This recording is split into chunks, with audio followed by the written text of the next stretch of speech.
Karibu sana mtazamaji wa Biromo TV. Kama kawaida ambavyo tumekuwa tukifanya hapa, tunatazama mambo mengi ya kimichezo, lakini kubwa zaidi leo najikita katika kikosi cha timu ya wananchi, na nitakuja kutazama hapa baadhi ya wachezaji wa klabu ya Yanga ambao mpaka sasa wamekwisha ondolewa katika kikosi hichi cha wananchi, hawatakuwepo kwenye msimu wa mwaka 2026-2027.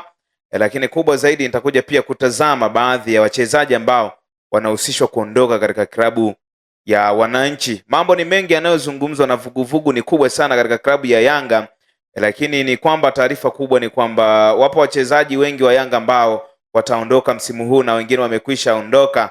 Unachotakiwa kufanya ni kuhakikisha kwamba una subscribe Biromo TV, una turn on notification ili wa kwanza kuzitazama kazi zetu. Tunakuwa na taarifa nyingi kweli kweli za kimichezo. Sasa kuelekea msimu mpya wa ligi kuu Tanzania bara, msimu wa mwaka 2026-2027, klabu ya Young African Sports Club imekwisha anza kufanya mabadiliko, ambapo baadhi ya wachezaji wamedhibitisha kuondoka, lakini wengine kutolewa kwa mkopo, huku wengine wakiwa kwenye orodha ya kuachwa. Mchezaji ambaye aliondoka akiwa wa kwanza ni Prince Dube ambaye mpaka sasa yuko kwao pale nchini Zimbabwe, ambapo mshambuliaji hatari raia wa Zimbabwe Prince Dube yeye ameshaondoka rasmi katika kikosi cha Yanga na kurejea pale nchini Zimbabwe ambako ndo kwao, lakini mkataba wa Prince Dube na Yanga ulifikia tamati rasmi tarehe 30 mwezi wa 6 mwaka 2026. Hii ni baada ya kuitumikia timu hiyo kwa mafanikio makubwa kwenye msimu wa mwaka 2025-26, ambapo mpaka anaondoka alikuwa amefunga mabao 10 ya ligi kuu Tanzania bara. Sasa mapema mwezi huu wa Julai mwaka 2026, Dube amesaini mkataba wa miaka 2 kama mchezaji huru kujiunga na kabla ya kujiunga na klabu ya hii klabu inaitwa Hard Rock FC ya pale nchini Zimbabwe, na timu ambayo imepanda daraja kucheza ligi kuu ya nchini humo, yani nchini Zimbabwe. Lakini sio kwamba Prince Dube labda na Yanga walikuwa hawamhitaji Dube, ni kwamba viongozi wa Yanga walitaka kumwongezea mkataba mpya na walimwekea ofa mezani, lakini hata hivyo Dube aliamua kuikataa na kuomba kuondoka kwa ajili ya kutafuta changamoto mpya karibu na familia yake. Prince Dube alijiunga rasmi na Young Africans ilikuwa ni mwezi wa 7 mwaka 2024 akitokea kwa wapinzani wao wa jadi Azam FC, na uhamisho wake ulikamilika baada ya Yanga kulipa kiasi cha dola 275,000.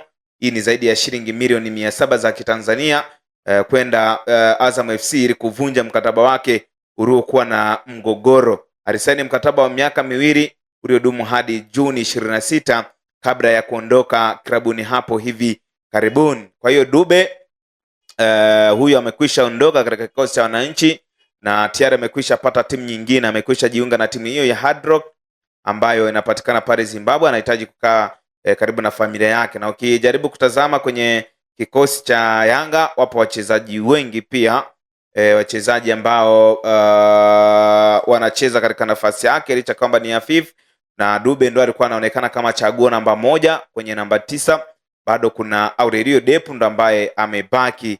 Kwa hiyo pengine Yanga inahitaji kuingia sokoni kuhakikisha kwamba inaziba pengo la Prince Dube ili kuhakikisha kwamba inapata striker bora, lakini pia inaendelea kupata uhakika wa kufunga mabao. Lakini mchezaji mwingine ambaye ameondoka katika klabu ya wananchi ni Azizi Andambwile, ambaye huyu tayari naye amekwisha ondoka katika kikosi hichi cha Yanga. Kiungo mkabaji Azizi Andambwile hatakuwa sehemu ya kikosi cha wananchi kwa msimu wa mwaka 2026-2027, na Azizi Andambwile ameshafikia makubaliano rasmi ya kuondoka Jangwani na amekamilisha uhamisho wake wa kurejea kujiunga na klabu yake ya zamani ya Singida Black Stars. Viongozi wa timu pande zote mbili wameshakamilisha mazungumzo na makubaliano, hivyo ataanza msimu mpya akiwa na uzi wa Singida Black Stars. Lakini lengo kuu la uhamisho huu ni kumwezesha kiungo huyu mzawa kupata muda mrefu zaidi wa kucheza, yani ili kuhakikisha kwamba kiwango chake kinalindwa, lakini pia kurinda na kukuza kiwango chake, jambo ambalo lilikuwa gumu ndani ya Young Africans kutokana na ushindani mkubwa wa namba ambao upo katika klabu ya Yanga hususan katika safu ya viungo. Hapa nikizungumza viungo, nazungumza viungo wa shambuliaji, viungo wa kabaji. Sasa Azizi Andambwile huyu alikuwa ni kiungo mkabaji, lakini yeye alijiunga na Young Africans akitokea klabu ya Singida Fountain Gate ambayo zamani ilijulikana kama Singida Big Stars, na uhamisho wake ulikamilika mnamo ilikuwa ni Julai mwaka 2024 ambapo alisajiliwa kuongeza nguvu na uimara kwenye safu ya viungo wa kabaji ya Yanga. Lakini kabla ya kucheza Singida na kutoa Yanga aliwahi pia kuzitumikia timu kama Mbeya City pamoja na klabu ya Nyasa Big Beauties ya pale nchini Malawi. Kwa hiyo naye Aziz Andambwile naye amekwisha ondoka, amekwisha pata timu, ameingia katika kikosi cha Singida Black Stars. Kwa hiyo iko hivyo, lakini mara nyingi mchezaji huyu alikuwa hapati nafasi katika kikosi cha wananchi ukilinganisha na viungo ambao walikuwepo katika kikosi cha Yanga. Hapa unaona watu kama wakina Abubakar Salum Choboy walikuwepo pale. Kuna mtu alikuwepo pale anaitwa Damaro Kamara. Kuna mtu alikuwepo anaitwa Duka Abuya. Kwa hiyo nafasi ilikuwa ni changamoto kupata. Kuna mtu alikuwepo anaitwa Dathiri Yaya. Kwa hiyo ilikuwa ni changamoto kweli kweli kupata nafasi ya uhakika au namba ya uhakika kucheza katika kikosi cha wananchi. Lakini mchezaji mwingine ambaye amekwisha ondoka katika klabu ya Yanga ni Israel Patrick Mwenda. Yeye ametoka rasmi Yanga Sports Club kwa mkopo kuelekea katika klabu ya Singida Black Stars kwa ajili ya msimu ujao, na beki huyo wa kulia wa Kitanzania alishindwa kupata nafasi ya kudumu kwenye kikosi cha kwanza cha Young Africans msimu uliopita kutokana na ushindani mkubwa wa namba, na ili kumwezesha kupata muda mwingi wa kucheza lakini pia kulinda kiwango chake, uongozi wa Yanga umeamua kufanya hivyo na umeridhia kumtoa kwa mkopo wa msimu mzima kwenda pale katika klabu ya Singida Black Stars. Lakini uhamisho wake ulifanyika mwezi wa 12 mwaka 2024 wakati wa dirisha dogo la usajili, ambapo alitoa Yanga kwa mkopo wa miezi 6 wa kwanza kabla baadaye kukamilisha dili la kudumu. Na historia ya safari yake ya soka kabla ya kutoa Yanga ilianzia pale katika klabu ya Alliance FC na KMC, ndiko alikoanzia na kung'ara kwenye soka la Bongo. Lakini pia alipata nafasi ya kucheza Simba Sports Club, alisajiliwa Simba ilikuwa ni Agosti mwaka 2021 na kuitumikia kwa misimu mitatu, na Singida Black Stars baada ya kuondoka Simba alijiunga na Singida dirisha kubwa la msimu wa mwaka 2024-25 kabla ya Yanga kumnasa kutoka huko miezi michache baadaye. Israel Patrick Mwenda naye ameondoka Yanga. Ukitazama katika kiungo katika winga ambaye alikuwa anaicheza winga ya kulia, kulikuwepo na mtu kama huyu kutoka Ivory Coast yao Kwasi Atora kwa anacheza namba hiyo, lakini kwa muda ambao amecheza pale yao Kwasi Atora akiwa na injury amesaidia pakubwa sana. Lakini kumbuka kwamba Yanga sasa hivi wanaingia sokoni. Kwa Israel Patrick kuondoka, kibaki yao Kwasi lazima awe na msaidizi wake, kwa sababu pale ile nafasi alikuwa anacheza Kibwana Shomari, kama sio Kibwana Shomari anacheza yao Kwasi. Kwa hiyo Yanga wanahitaji kuingia tena sokoni kuhakikisha kwamba wanapata beki mwingine wa kulia ambaye atahakikisha kwamba wanakuwa na rotation nzuri pale wanapokuwa na pengine wanafanya sub zao. Huyu naye ameondoka. Lakini mchezaji mwingine ambaye ameondoka katika kikosi cha wananchi haya bwana, ambaye ameondoka ni kuhusiana na Bakari Nondo Mwamnyeto. Wengi wanajiuliza sana kuhusiana na Bakari Nondo Mwamnyeto bwana, kuhusu beki wa nahodha. Huyu ni nahodha kabisa wa Young Africans, Bakari Nondo Mwamnyeto. Kuna mambo makubwa na mapya yanayoendelea kuhusiana na Bakari Nondo Mwamnyeto. Hatima ya mkataba wake na Yanga, Mwamnyeto amemaliza mkataba wake rasmi na klabu ya Yanga baada ya kuitumikia kwa misimu 6 mfululizo tangu aliposajiliwa. Ilikuwa ni mwaka 2020 akitokea katika kikosi cha Coastal Union.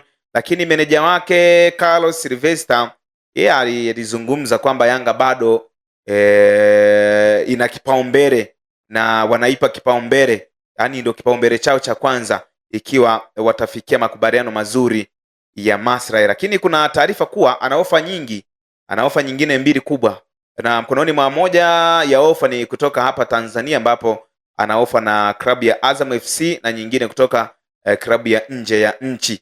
Lakini kuna madai kuwa mazungumzo ya mkataba mpya yamekuwa na mtikisiko kidogo, na Yanga baada ya Yanga kumkosa mchezaji wa kwanza ambaye alikuwa anataka kurithi nafasi hii kutoka pale katika klabu ya TRA United, mambo yakawa magumu. Baadaye akageukia saini ya Mohamed Musa ambaye amekuja pale moja kwa moja kuongeza nguvu kwenye eneo la ulinzi, eneo la kati, na anatajwa kama mbadala sahihi iwapo mazungumzo ya mkataba mpya wa Bakari Nondo Mwamnyeto yatashindikana. Kwa hiyo kama mkataba utashindikana, basi Yanga wamekwisha anza kujidhatiti. Kwa hiyo hii haijaisha mpaka ishe. Hakuna taarifa rasmi ambayo inahusiana na Bakari Nondo Mwamnyeto kuachana na Yanga, lakini mkataba umeisha, bado hajaongeza mkataba. Kwa hiyo sasa hivi ni kama mchezaji huru. Mwamnyeto ametoka kuongoza Yanga kutoa ubingwa wao wa 5 mfululizo wa ligi kuu ya NBC, na ameutaja msimu huu uliomalizika kuwa ulikuwa wa kiume na wenye ushindani mkali, huku akizungumzia mechi dhidi ya Dodoma Jiji FC kuwa ndiyo mechi ilikuwa mtihani mgumu zaidi ulioweza kupoteza mwelekeo wa ubingwa wao. Bakari Nondo Mwamnyeto bado haijaeleweka, lakini ukitazama kuondoka kwake, kama itatokea kaondoka, bado tazama kwenye eneo la kati wana mtu kama Ibra Baka, wana mtu kama Dickson Job alikuwepo pale, Frank Asink. Dickson Job ana muda mrefu amepata injured, kwa hiyo bado Yanga wanahitaji kupata beki mwingine tena kama ikitokea Bakari Nondo Mwamnyeto ameondoka. Lakini kuna mchezaji mwingine kuhusiana na Shadrack Issa Boka. Kuhusu beki wa kushoto wa Yanga Shadrack Issa Boka, hali yake klabuni hapo kwa sasa ina mtikisiko mkubwa sana, na kuna uwezekano mkubwa akawa anaondoka Jangwani. Taarifa za ndani kabisa kutoka kwa Yanga zinaeleza kuwa klabu haina mpango wa kuendelea na Shadrack Boka msimu ujao wa mashindano. Mabosi wa Yanga wanatajwa kutoridhishwa kikamilifu na mwendelezo wa kiwango chake, hivyo wapo kwenye mipango ya kusaka mabeki wengine wawili wa kigeni ili kuongeza nguvu mpya kwenye nafasi hiyo. Lakini kutokana na mabadiliko ya benchi la ufundi, beki huyo kutoka DR Congo anatajwa kuwa miongoni mwa wachezaji ambao wanaondoka sambamba na majina mengine kama Prince Dube ambaye amekwisha ondoka, na hii inampa mtihani mkubwa kocha Mankoba kujenga safu mpya kabisa ya ulinzi wa pembeni. Kwa hiyo ukitazama kikosi cha Yanga chote ni kama kinabomolewa. Yaani ukitazama kikosi cha Yanga chote ni kama kinapruniwa, wengi wanasema. Lakini Boka alijiunga na Yanga msimu wa mwaka 2024-25 akitokea FC Sante El Popo ya DR Congo kujaza nafasi ya Royce Lomalisa, na alisifika sana kwa kasi kubwa, nguvu na uwezo wa kupambana mashambulizi, lakini pressure ya namba na ushindani wa klabu kubwa umeonekana kukata kamba katika kikosi hicho cha wananchi. Kwa hiyo Shadrack Boka naye ni miongoni mwa wachezaji wanaotupwa nje msimu ujao. Kuna taarifa kuhusiana na kupata beki mwingine wa kuziba pengo hilo kutoka nje ya nchi. Kwa hiyo Yanga wako sokoni, wanatafuta mchezaji ambaye ataweza kuziba pengo lake. Lakini mchezaji mwingine ni Frank Asink. Hapa nakimbizana na muda hapa ili tuende vizuri zaidi. Mchezaji mwingine ni Frank Asink. Huyu Frank Asink ana umri wa miaka 24. Safari yake ya ndani ya klabu ya Yanga imefikia tamati rasmi wiki hii, ambapo mabosi wa Yanga wameamua kuachana naye baada ya kukamilisha kwa mkataba wake wa mkopo wa msimu mmoja. Ripoti za benchi la ufundi zinaonyesha kuwa hakuonyesha kiwango kikubwa cha kuishawishi klabu kumnunua jumla, lakini akionekana kuwa na kiwango cha kawaida kisichokidhi pressure ya mashindano makubwa. Kutokana na mkataba wake wa mkopo kuisha, Asink anarejea rasmi kwenye klabu yake mama ya Singida Black Stars. Atajiunga na kambi ya timu hiyo kujiandaa na msimu mpya, isipokuwa kama atapata ofa nyingine mpya ya uhamisho katika klabu kwenye dirisha dogo hili kabla ya kufungwa kwa klabu nyingine, basi anaweza akaondoka. Lakini yeye huyu alitua Yanga mwezi wa 8 mwaka 2025 kwa mkopo wa dharura wa mwaka mmoja akitokea Singida Black Stars. Lakini bila shaka huyu alikuwa amekuja kuziba na pengo la Dickson Job. Lakini Frank Asink alikuwa na kiwango bora. Kwa mechi ambazo ameaminiwa, mechi ambazo amecheza alionyesha kiwango bora. Pengine mimi ningekuwa viongozi wa Yanga ningemwacha huyu abaki. Kuna msaada namna ambavyo alikuwa akisaidia hasa pale ambapo alikuwa yupo Bakari Nondo Mwamnyeto. Unatazama kwenye eneo lile la ulinzi, Bakari Nondo Mwamnyeto kama ataondoka, Frank Asika ataondoka, manaka atakuja kubaki Ibra Baka pamoja na Dickson Job ambaye ana injury ya muda mrefu. Kwa hiyo wanahitaji pia kuingia sokoni kisha kwamba anapata mchezaji mwingine. Mchezaji mwingine ambaye ameondoka pia ni Emmanuel Mwanengo.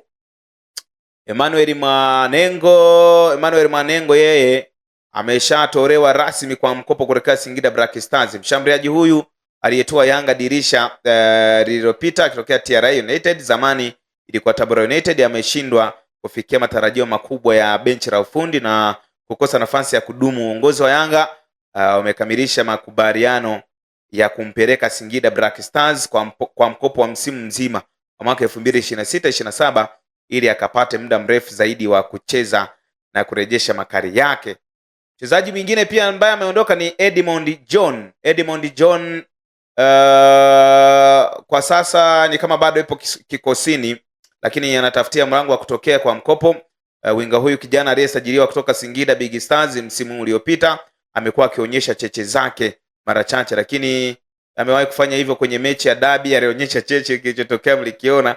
Lakini ujio wa wachezaji wapya wa kimataifa unamfanya akose nafasi ya uhakika msimu huu. Lakini klabu ya Geita Gold FC imeweka ofa mezani ikitaka kumsajili kwa mkopo, na uongozi wa Yanga bado unatafakari hatua ya mwisho kabla ya kumruhusu rasmi. Kwa hiyo huyu anatakiwa, au klabu ya Geita Gold ambayo imepanda ligi kuu Tanzania bara msimu inamtaka. Lakini kuna mchezaji pia mwingine Faridi Msa, yeye alisaini mkataba wa miaka miwili, ilikuwa ni mnamo mwaka 2024 mwezi wa 6. Sasa ulikuwa unamfanya abaki katika klabu ya Yanga hadi mwaka 2026. Sasa mkataba huo umekwisha fika tamati, na ripoti za hivi karibuni mwezi huu wa Julai 2026 zinaonyesha kuwa yeye ni mchezaji huru, free agent. Hadi sasa pande zote mbili, uongozi wa Yanga na kambi ya wachezaji, hazijakaa chini kufanya mazungumzo yoyote ya kuongeza mkataba mpya. Kwa Faridi Msa naye anaweza akaondoka. Ukitazama bado Yanga wameleta kocha mpya na project zake, kwa hiyo wachezaji wengi wanaweza akaondoka katika klabu ya Yanga. Lakini mchezaji mwingine ambaye alikuwa na kiwango bora akaondoka ni Mohamed Damaru Kamara. Kuhusiana na kiungo mkabaji Damaru Kamara, safari yake ndani ya klabu ya Yanga imefika kikomo rasmi wiki hii baada ya mkataba wake wa mkopo wa miezi 6 kuisha na klabu kuamua kuachana naye. Yanga imeamua kutoongeza mkataba wala kununua jumla Damaro kuelekea msimu mpya mwaka 2026-27. Alijiunga na Yanga mwezi Januari 2026 kwenye dirisha dogo la mkopo wa miezi 6 akitokea Singida Black Stars. Lakini kutokana na mkataba wake wa mkopo kuisha, Damaro anarejea rasmi kwenye klabu yake mama ya Singida Black Stars ambapo bado ana mkataba nao muda mrefu. Kwa Damaru Kamara na ameondoka. Unaona namna Yanga ambavyo inavunja ngome ile. Kwa hiyo kazi ipo kuhakikisha kwamba kikosi cha Yanga kinatengeneza vizuri. Wachezaji pale kwenye eneo la kiungo ambao alikuwa anapata nafasi kubwa ya kucheza ni mtu kama Dukabuya, Mdathiri Yaya. Kimtuzungumzia Abubakar Salim Shoboi ana muda mrefu hajapata nafasi ya kucheza. Kwa hiyo Yanga pia wanahitaji mchezaji wa kuongeza hapo. Lakini mchezaji mwingine ambaye ameondoka ni nani huyu? Ni kuhusiana na mchezaji huyu Shehan Ibrahim Hamis. Yeye ameshajiondoa rasmi Jangwani na amehamia katika klabu ya Singida Black Stars wiki hii kwa mkopo wa msimu mmoja. Lakini hapo wachezaji wengi ambao wanatajwa kuondoka katika klabu ya Yanga. Kuna mchezaji huyu kama Max Nzengeri, yeye sio kwamba anaweza kaondoka kutokana na kiwango chake, hapana. Kuna uwezekano mkubwa wa kuondoka baada ya kuhusishwa vikali na maslahi makubwa. Kuna klabu moja pale ya Kaizer Chiefs ya Afrika Kusini inamtaka, inamuwinda, lakini sio mara yao ya kwanza kuwa wanamuinda mchezaji huyu. Kaizer Chiefs wamekuwa wakifanya hivyo, lakini Yanga imekuwa inaboresha maslahi, unaona bwana. Kwa hiyo wako wachezaji wengi ambao wamekwisha ondoka katika klabu ya Yanga, lakini wako wengine ambao wanatajwa kuondoka. Tazama kwa mfano wachezaji kama wapo wachezaji wengi kweli. Wako kuna wachezaji kwa mfano wakina Ofen Chikora wale, kuna wachezaji kama wakina Celestine Ekua, kuna wachezaji kama wakina Mohamed Dumbia, wote wao wamepita Yanga. Mdathiri Yaya, lakini Mdathiri Yaya ana nafasi kubwa ya kubaki. Wachezaji ambao wana uhakika wa kukaa, kwa mfano Pacome Zouzoua, Mdathiri Yaya, Djigui Diarra, Yao Kwasi Atora amekwisha ongeza mkataba. Kwa Kibwana Shomari naye yuko hatihati. Unaona bwana nani yule Abubakari aliyotoka Yanga yule Showboy naye yuko hatihati. Kwa hiyo kitazama kikosi cha Yanga chote, Buba Jammeh, Andy Boy Yanga ilikuwa na wachezaji wengi kweli kweli, wengine kisha tolewa kwa mkopo. Bwana, mimi nikushukuru sana bwana. Kama una swali lolote au unahitaji kupata detail za mchezaji yoyote ambao unataka kujua kama bado yupo Yanga au wamekwisha ondoka Yanga, uniwekee kwenye comment hapo, alafu nitarifanyia kazi na kuja kukujuza zaidi kuhusiana na mchezaji huyo. Mimi ni Andrew Emmanuel Kadida. Hakikisha una share, una like, una subscribe, una turn on notification ili mambo yaende vizuri zaidi. Nikutakie siku njema.